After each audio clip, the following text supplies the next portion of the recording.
And this is a very famous 1986 match that he had in New Japan with a chap called Akira Maeda. Akira Maeda, one of the great pioneers of very realistic shoot wrestling style. A couple of times it bled over into him actually really badly hurting people. Fascinating career. He had a long time working in Britain as well. So he worked under the name Quick Kick Lee. Quick Kick Lee. I like that a lot. Quick Lee. I mean, he was very well respected over here. He had some big Royal Albert Hall, big sort of televised matches. And he was trained, unusually for a lot of Japanese wrestlers, he was trained in the Snake Pit in Wigan. Oh, right. So Maeda is a very well-trained shooting style grappler, and he's been very instrumental in a federation called the UWF, which ran in Japan, which was worked matches but in a shoot style, so they look legitimate. And a couple of things you need to know about Maeda. One is because he's done UWF, and it was a huge, successful promotion. He comes back with a bit of a big head. And the other thing about Akira Maeda is he doesn't really like wrestling Americans. He's very, very big on wrestling Japanese wrestlers. He has some amazing matches, but he has a problem with Americans because he thinks, by and large, they aren't very athletic and sporty. They're all about the razzle-dazzle. Yeah. And so what happens is he ends up in a ring with Andre, and Andre is very much going into business for himself.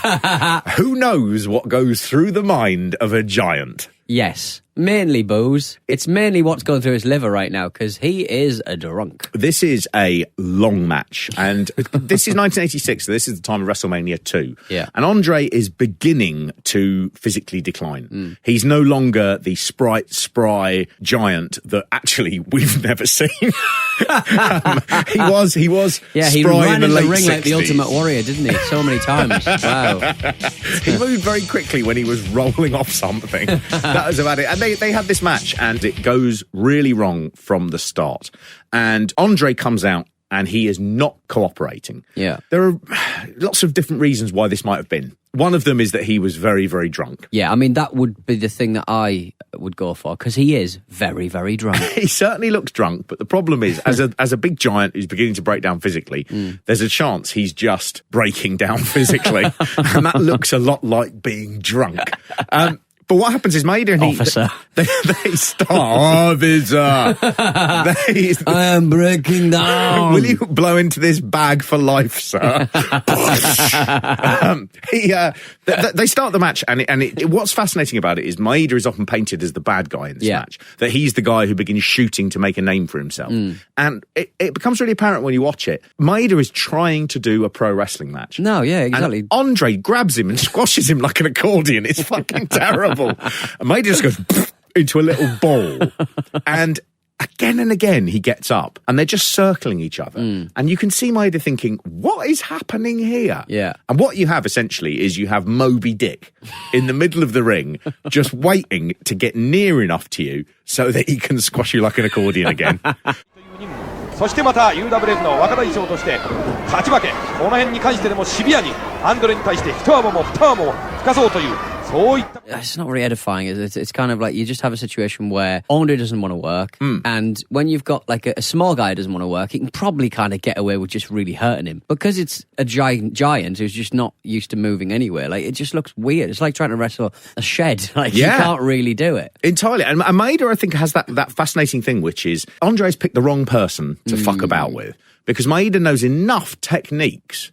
And you can almost see him when he's walking around the ring and he's walking around Andre. He's going, what do I do? Where do I strike? How do I win this? Because what's happening, of course, is Maeda is a performer and he's in front of a crowd who have come to see a wrestling match. Yeah. And he doesn't quite know what to do. He doesn't know whether to just walk off, and is that going to harm him? Is he going to get in trouble? And he also doesn't want to disappoint the people who have paid money to see it. So he's in an absolutely impossible position. And he just tentatively, he tries some bits and bobs, and he ends up Andre gets him on the floor and then just starts putting his big sausage fingers in Maeda's eyes.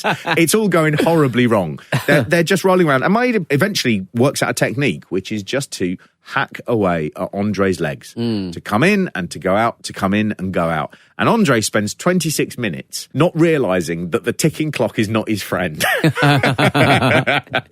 もうそういう気持ちでいかなかったらこれジャイアントがやっつけられませんよ。そうですね。さあ両足を取っていったドスーンという音。250キロの怪物が倒れ込みますとものすごい音がこの放送席サイドにも伝わってまいります。4780人。So he's there for almost half an hour just being kicked at. A couple of times Maeda shoots him for a single leg takedown and Andre goes down. If it's a big fat bloke who's strong, the best thing you can do is get them on their back and then they're just like a big soft minky whale and you can squish them. And that's what Maeda does. There's some really odd bits where like Inoki, who is the promoter essentially of New Japan Wrestling, comes down to the ring after about 20 minutes. And this is not, it's not like it's gone wrong now. It's been going wrong since the first second of the match. And Maeda is beginning to take control. And Inoki comes down to the ring and he doesn't even know what to do. He sort of takes his jacket off and then he gets in at one point and then he gets out. I mean, if you're going to save something, save it. Don't do half measures where you just go, I've tried. You haven't tried. It's wrestling. You can literally do anything. Yeah. You can just walk up to Andre and you can start pointing at him and you can punch him and everyone will cheer and then you can go home. But wasn't there rumours that Inoki wanted to put this man down to size a little bit, cut this man down to size a little bit, and using Andre, and just basically said to Andre, don't play ball, he'll get annoyed and he'll look like an idiot. I think the idea was that Andre was supposed to just absolutely squish Akira Maeda, and that was to teach Maeda a lesson. One of the things that Maeda had, because he came from this shoot background, and because he'd had such success in the UWF, he thought he was the next superstar. Inoki is a promoter, so he's always going to be in that number one position. So Maeda was just, I think, he'd got a big head. It should be me, not you. You're old, I'm young. Look at what I can do. I'm legitimate, you're not. And what happens, of course, is that Inoki probably had said to Andre, go out there, make him look bad, humble him. The old Iron Sheik thing. Humble the motherfucker. Make him humble, break his back. The problem is at this point, Andre is quite old and everyone has forgotten that he's not this young giant. He's now a really old giant. An old giant. Who's drunk 50 cans of beer. I suppose he did that when he was younger and everyone was like, oh, that's hilarious. And now he's doing it when you're going, I really need you to go and take out probably the most lethal man in Japan. And he just goes, yeah, I'll fucking have a go. And it's just a disaster. It's a sad match in a lot of ways. And it's sad because I think it's the first time that people go, gosh, okay, that tiny guy has absolutely kicked the shit out of the living legend Andre the Giant. Maeda doesn't just kick the shit out of the legend of Andre the Giant, he kicks the shit out of Andre. マットに上がっているレスラーであるアンドレ、この辺の問題が大きいでしょうね。どうでしょうか。そうですね。ただですね、やっぱり藤原選手もですね、マネージャーの若松にですね、手出しちゃダメですよ。手出したら反則取られてしまいますからね。やはりマネージャーと。Well, it sort of ends with Andre on his back, kind of willing him to pin him and just basically saying, pin me, pin me, pin me, yeah. pin me. And Maeda is so frustrated and he goes out and he kicks the barrier around the ringside really hard. And you can see it all breaking down. No one's sure what to do. Do they let them fight? Do they carry on? And it's just a proper mess. The feeling about it is Andre, again, he must be drunk because he's still going, come on, bring it on. You want to go again? I think he's going, come on. Andre, mate. Leave it. He's kicked the shit out of your legs. if you bring him in, you're not suddenly going to get better. You've had half an hour. You might get an infection like the world's greatest boxer and lose your entire career. It is fascinating because, I don't think it harmed Maeda in any way other than it did in America, where he was seen as being uncooperative and unprofessional. Right. I think it's because Andre wanted the boys. And there was this sort of mentality that the Japanese were not to be trusted.